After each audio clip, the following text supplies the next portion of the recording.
Olá, meus amigos, estamos juntos novamente para estudarmos a palavra do nosso Deus na aula de número 202, Palavra Poderosa.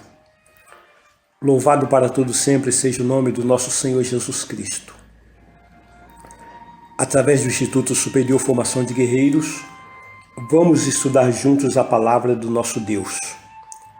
Esta aula é parte integrante de um curso de teologia básico em que todos os temas ministrados temos em apostilas que poderão ser adquiridas através dos contatos oliveirasiloafrica@gmail.com, Bispos Antônio Oliveira e Gorete Oliveira.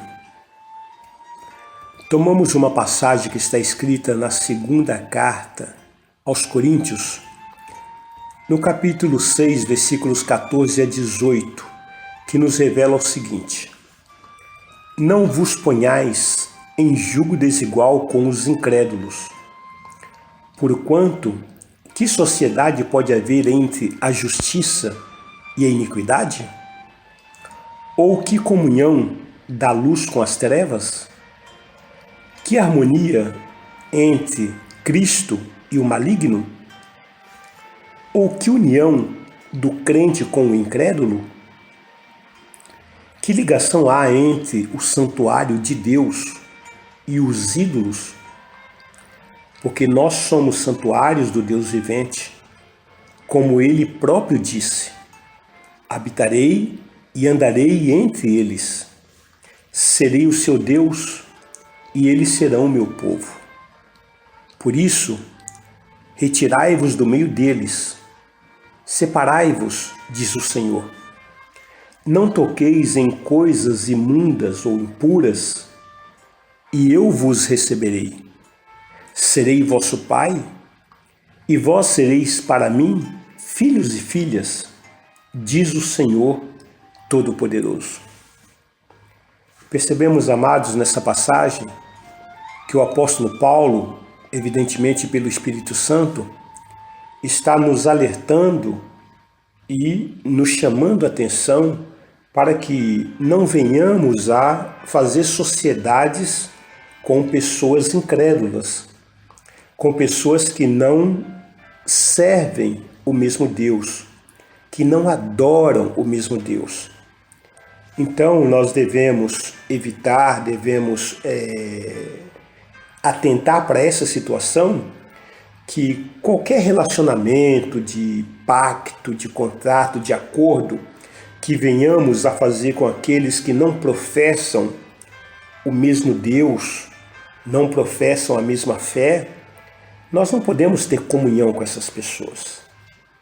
Essas pessoas, nós devemos sim fazer a obra de Deus no sentido de salvá-las, de trazê-las para Cristo, mas não estarmos em acordo, em união, em pacto, em promessa, em contrato, em ligação com essas pessoas.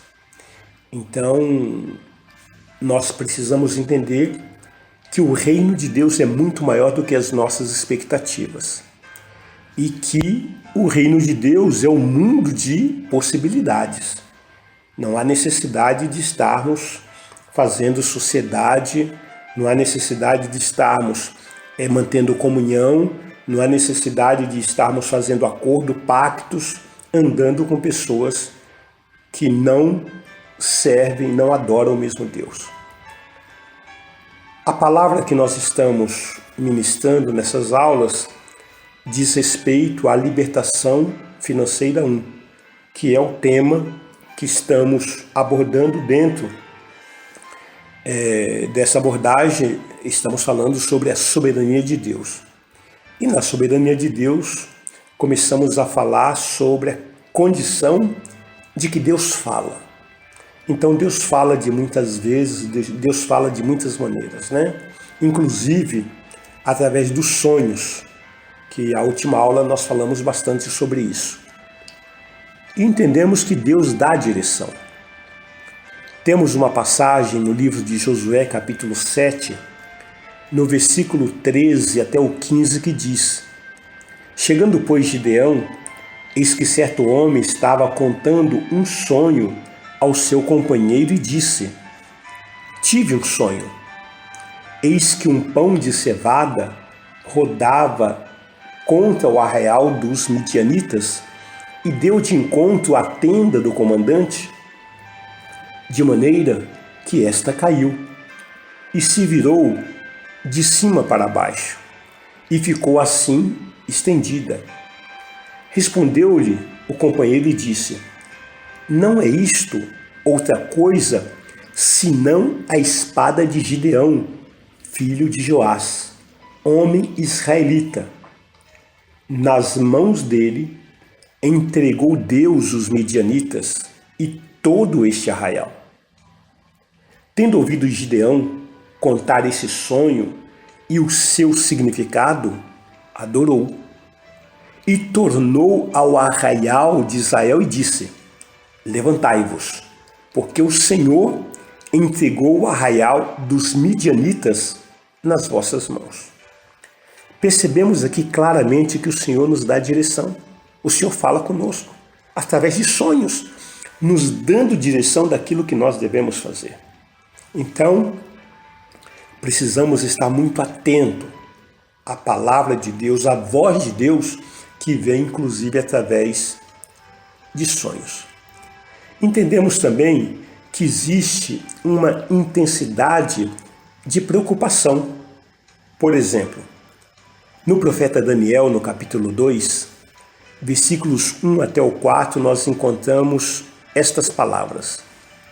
No segundo ano do reinado de Nabucodonosor, teve este um sonho. O seu espírito se perturbou e passou-se-lhe o sono. Então, o rei mandou chamar os magos, os encantadores, os feiticeiros e os caldeus, para que declarassem ao rei quais lhe foram os sonhos. Eles vieram e se apresentaram diante do rei. Disse-lhe o rei: tive um sonho, e para sabê-lo, está perturbado o meu espírito. Os caldeus disseram ao rei em aramaico: ó rei, vive eternamente. Dize o sonho a teus servos e daremos a interpretação. Percebemos aqui que o rei Nabucodonosor, rei da Babilônia, ele ficou muito preocupado, ele ficou intensamente preocupado com aquele sonho que ele teve. Um sonho em que os caldeus, os magos, os feiticeiros, eles não puderam dar a revelação e muito menos a interpretação, né? Mas nós percebemos depois da passagem seguinte, né? Depois na continuação dessa passagem, que Daniel veio e interpretou o sonho para o rei, né? Em relação àquela grande estátua. Mas o que nós estamos aqui focando é a preocupação que muitas vezes um sonho traz. E por não entendermos, acabamos ficando preocupados mesmo, né? Há também uma outra passagem no profeta Daniel, agora no capítulo 4, no versículo 5 até o versículo 8, que está escrito o seguinte: tive um sonho que me espantou, e quando estava no meu leito, os pensamentos e as visões da minha cabeça me turbaram. Por isso, expedi um decreto pelo qual fossem introduzidos à minha presença todos os sábios da Babilônia, para que me fizesse saber a interpretação do sonho. Então entraram os magos, os encantadores, os caldeus, os feiticeiros, e lhes contei o sonho, mas não me fizeram saber a sua interpretação. Por fim, se me apresentou Daniel, cujo nome é Beltesazar, segundo o nome do meu Deus, e no qual há o espírito dos deuses santos. E eu lhes contei o sonho, dizendo: Aqui, amados, nós percebemos, Nabucodonosor, ele tinha muitos sonhos, evidentemente, né? Deus falava bastante, falava muito com esse rei, o rei da Babilônia, Nabucodonosor, através de sonhos. E Daniel, sendo ali um cativo, né, que estava cumprindo o cativeiro babilônico, ele tinha da parte do Senhor a excelência, a interpretação dos sonhos.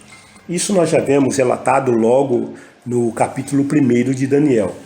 Mas nós percebemos aqui que dentro desse enfoque de perturbação, dentro desse enfoque de preocupação, né, a intensidade, mais uma vez, o mesmo rei Nabucodonosor, já agora tendo um outro sonho, ele também ficou perturbado.